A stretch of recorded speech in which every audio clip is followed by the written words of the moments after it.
कुछ बच्चे हैं जो ज्यादा पढ़ना चाहते हैं और ज्यादा आउटपुट लाना चाहते हैं, कुछ बच्चे हैं ज्यादा पढ़ के कम आउटपुट भी लाना चाहते हैं। लेकिन यहाँ पर हमारा जो इंस्ट्रक्शन प्रोग्राम है वो पढ़ाई कम करना है और आउटपुट जो है आपको एक्सीलेंट लाना है। इसको हम बोलेंगे अपनी स्टडी को स्मार्ट स्टडी में कन्वर्ट करना। तो सबसे पहले प्रॉब्लम को मैं डिस्कस कर रहा हूं। सभी student 11th and 12th class student है यहाँ पर? Yes sir. Science stream PC में हमने पीसीबी? Yes sir. सभी बच्चे जब क्लास में पढ़ते हैं किसी भी टीचर के द्वारा, क्लास में सभी बच्चों को कंसेप्ट क्लियर हो जाता हो, लगता है कि हमको सब कुछ समझ में आ रहा है। कुछ नहीं लगता, कुछ भी समझ में नहीं आता किसी भी सब्जेक्ट का।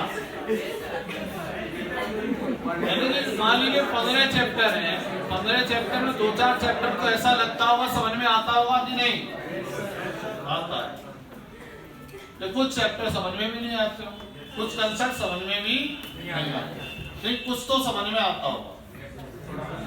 टीचर इतनी मेहनत कर रहा है तो अपना पूरा पावर लगा है ताकि आपको समझाने में, और आपको समझ में नहीं आ रहा है तो गलत बात है।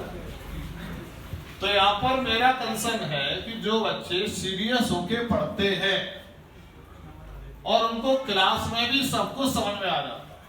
मान लीजिए यहाँ पर या आप ट्यूशन या कोचिंग जाते होंगे, वहां भी समझ में आ जाता है। यहाँ नहीं आता तो कोचिंग में समझ में आ जाता है, इसलिए आप कोचिंग लगाते हैं। लेकिन जब आप उसे अप्लाई करने पर आते हैं तो ये समझ में नहीं आता कि शुरुआत कहां से करें और कहां पर फिनिश करें। कितने बच्चों के साथ ये समस्या है?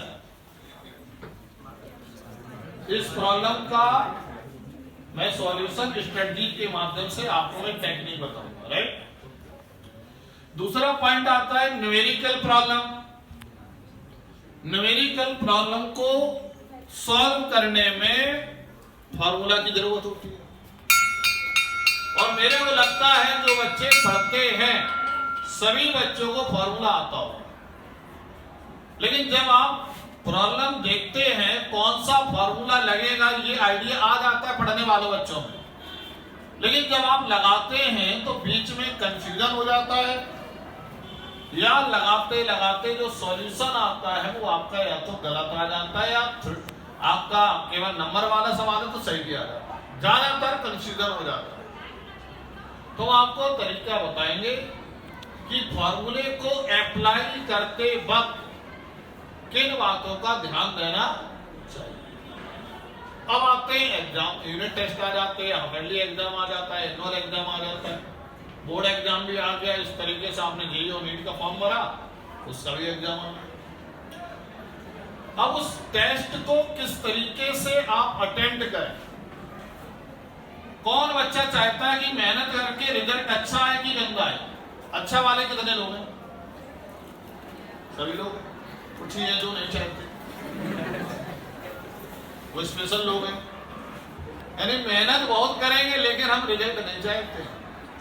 कुछ लोग इसमें हैं, मैं वॉच कर रहा हूं, लेकिन ज्यादातर लोग जो हैं चाहते मेहनत करें लेकिन रिजल्ट भी उतना ही अच्छा आए।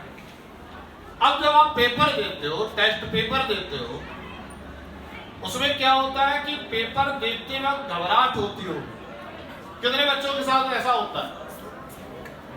स्ट्रेस होता होगा, और जैसे जैसे पेपर आपके बोर्ड एग्जाम या कोई भी एग्जाम पास आता होगा तो डर लगता होगा। ऐसा होता है? लाउडली बोलिए। Yes sir.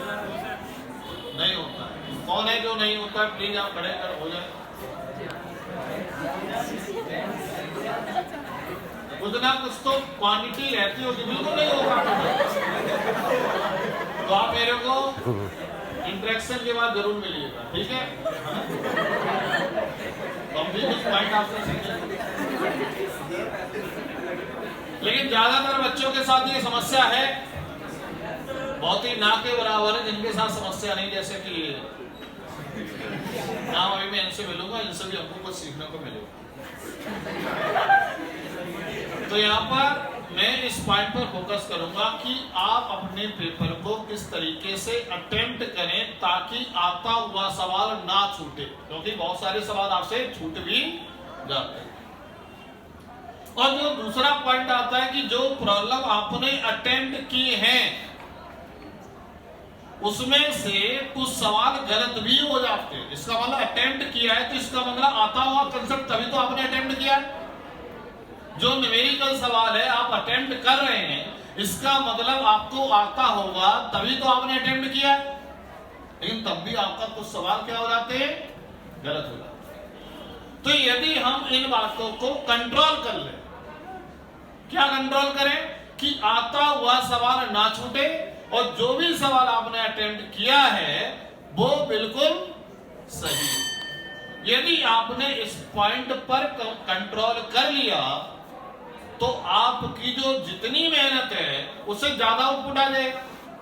इवन आपका बोर्ड एग्जाम तो बढ़िया जाएगा ही, आप अर्ली एग्जाम बढ़िया जाएगा ही, इसी के साथ आपका जो कॉम्पिटिटिव एग्जाम है, नीट यूजी है, जेई है या एनडीए या कोई भी कॉम्पिटिटिव एग्जाम आप दे रहे हैं, उसे भी आप फर्स्ट अटेम्प्ट में ही क्वालिफाई करें।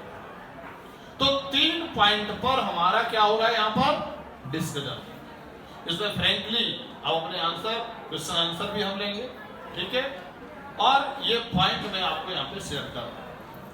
और इसी के साथ हमारा जो ट्रस्ट है, अन्वेषिका एजुकेशनल ट्रस्ट, एक दिन में मैं आपको तरीका तो बता दूंगा, लेकिन जब तक आप फॉलो नहीं करोगे तब तक क्या आपको आउटपुट मिलेगा? नहीं मिलेगा। इसी के लिए हमारा